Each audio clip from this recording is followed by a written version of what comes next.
Hi friends, welcome to Damayanti's veg recipes. ದಂಟು ಸೊಪ್ಪಿನ ಸಾರನ್ನು ಮಾಡಿ ತೋರಿಸ್ಕೊಡ್ತಾ ಇದ್ದೀನಿ.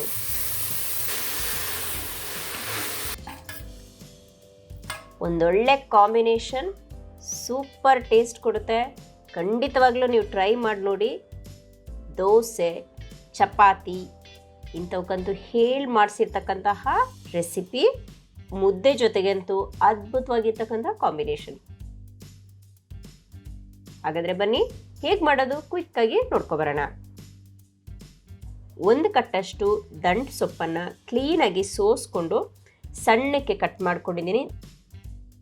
ಮೀಡಿಯಮ್ ಸೈಜ್ ಈರುಳ್ಳಿ 1 ಕಪ್ಪು, ಬೆಳ್ಳುಳ್ಳಿ 4 ಎಸಳು ಚಿಕ್ಕದಾಗಿ ಕಟ್ ಮಾಡ್ಕೊಂಡಿದ್ದೀನಿ.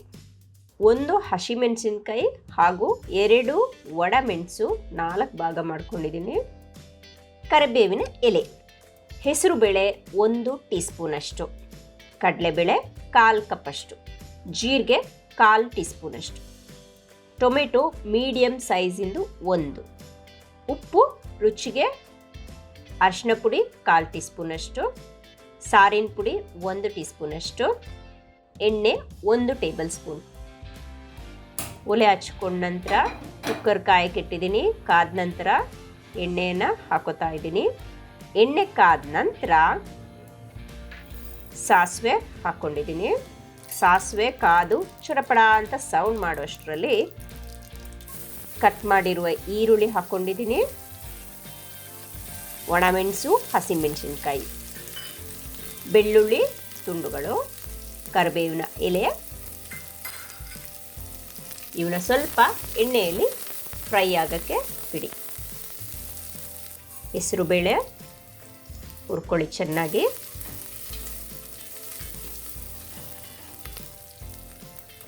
ಜೀರಿಗೆ ಇನ್ನು ಸ್ವಲ್ಪ ಫ್ರೈ ಮಾಡ್ಕೊಳ್ಳಿ. ಹಾಗೆ ಕಡಲೆಬೇಳೆ, ಹೆಸರುಬೇಳೆ ಇವೆರಡನ್ನ ವಾಶ್ ಮಾಡಿಕೊಂಡು ನಾನಿಲ್ಲಿ ಬಳಸ್ಕೊಂಡಿದ್ದೀನಿ. ಒಂದು ಸ್ವಲ್ಪ ಎಣ್ಣೆಯಲ್ಲಿ ಫ್ರೈ ಆಗೋಂಗೆ ಚೆನ್ನಾಗಿ ಕಲಿಸ್ಕೊಳ್ಳಿ.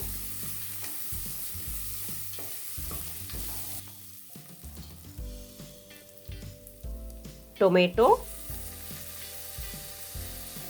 ಸ್ವಲ್ಪ ಸಾಫ್ಟ್ ಆಗೋವರೆಗೆ ಫ್ರೈ ಮಾಡ್ಕೊಳ್ಳಿ. ಹರಳುಪ್ಪನ್ನು ನಾನಿಲ್ಲಿ ಹಾಕೋತಾ ಇದ್ದೀನಿ.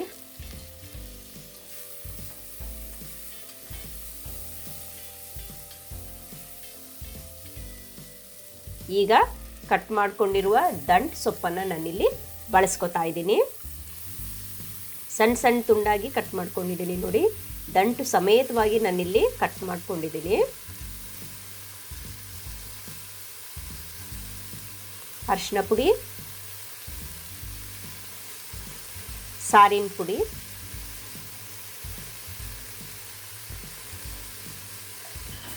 ಇವೆಲ್ಲ ಸ್ವಲ್ಪ ಚೆನ್ನಾಗಿ ಮಿಕ್ಸ್ ಮಾಡ್ಕೊಳ್ಳಿ. ಸೊಪ್ಪೆಲ್ಲ ಎಣ್ಣೆಯಲ್ಲಿ ಒಂದು ಸ್ವಲ್ಪ ಚೆನ್ನಾಗಿ ಫ್ರೈ ಆಗಲಿ. ನಂತರ ಈಗ ನೀರನ್ನು ಹಾಕೋತಾ ಇದ್ದೀನಿ. 2 ಕಪ್ ಆಗೋಷ್ಟು ನೀರನ್ನು ನಾನಿಲ್ಲಿ ಬಳಸ್ಕೊತಾ ಇದ್ದೀನಿ. ಒಂದು ನೋಡಿ, ಸೊಪ್ಪು ಮುಳುಗೋವರೆಗೆ ನೀರನ್ನು ಹಾಕ್ಕೊಂಡ್ರೆ ಸಾಕು. ಸೊಪ್ಪಿನಲ್ಲಿ ನೀರಿನ ಅಂಶ ಇರೋದ್ರಿಂದ ಸ್ವಲ್ಪ ಹಾಕ್ಕೊಳ್ಳಿ. ಇದೀಗ ಕುದಿ ಬಂದ ನಂತರ ಮುಚ್ಚಳ ಮುಚ್ಚಿಬಿಟ್ಟು 4 ವಿಷಲ್ ಆಗೋಕ್ಕೆ ಬಿಡ್ತಾ ಇದ್ದೀನಿ. ಓಕೆ, ಇವಾಗ 4 ವಿಷಲ್ ಕಂಪ್ಲೀಟ್ ಆಗಿದೆ. ಕುಕ್ಕರ್ ವಿಷಲ್ ತಣ್ಣಗಾಗಿದೆ. ಓಪನ್ ಮಾಡಿ ನೋಡ್ತಾ ಇದ್ದೀನಿ ನೋಡಿ, ಸೂಪರಾಗಿ ಬಂದಿದೆ. ಸೊಪ್ಪೆಲ್ಲ ಸಾಫ್ಟಾಗಿ ಮೆತ್ತಗಾಗಿದೆ. ಬೇಗನೆ ಫಟಾಫಟ್ ಅಂತ ದಂಟು ಸೊಪ್ಪಿನ ಸಾರನ್ನು ಮಾಡ್ಕೋಬೋದು. ಅದ್ಭುತವಾಗಿರ್ತಕ್ಕಂತಹ ದಂಟು ಸೊಪ್ಪಿನ ಸಾರು ತುಂಬಾ ಟೇಸ್ಟಿಯಾಗಿರುತ್ತೆ.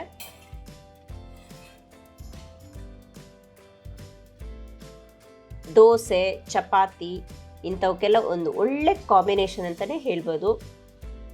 ನೀವು ಕೂಡ ಟ್ರೈ ಮಾಡಿ ಫ್ರೆಂಡ್ಸ್. ಇದೇ ರೀತಿ ನಾನು ಹೇಗೆ ತೋರಿಸಿದೆ ಅದೇ ಮೆಥಡಲ್ಲಿ ನೀವು ಟ್ರೈ ಮಾಡಿ. ಖಂಡಿತವಾಗ್ಲೂ ಸೂಪರ್ ಟೇಸ್ಟ್ ಕೊಡುತ್ತೆ. ಮುದ್ದೆಗಂತೂ ಮಾಡಿಸಿರ್ತಕ್ಕಂತಹ ಕಾಂಬಿನೇಷನ್. ಈ ದಂಟು ಸೊಪ್ಪಿನ ಸಾರನ್ನು ನೀವು ಟ್ರೈ ಮಾಡಿ ನನಗೆ ಕಮೆಂಟ್ ಮೂಲಕ ಹೇಗಿತ್ತು ರೆಸಿಪಿ ಅಂತ ತಿಳಿಸಿ. ಈ ರೆಸಿಪಿ ಇಷ್ಟ ಆಗಿದ್ರೆ ಒಂದು ಲೈಕ್ ಕೊಡಿ. ಹಾಗೆ ಮತ್ತಷ್ಟು ಈ ರೀತಿಯಾದ ರೆಸಿಪೀಸ್ಗೆ ದಮಯಂತೀಸ್ ವೆಜ್ ರೆಸಿಪೀಸ್ ಚಾನೆಲ್ನ ಸಬ್ಸ್ಕ್ರೈಬ್ ಮಾಡಿ. ಮತ್ತೊಂದು ವಿಡಿಯೋದೊಂದಿಗೆ ಮತ್ತೆ ಭೇಟಿ ಆಗ್ತೀನಿ. ವಿಡಿಯೋ ನೋಡಿದ್ದಕ್ಕೆ ಧನ್ಯವಾದ.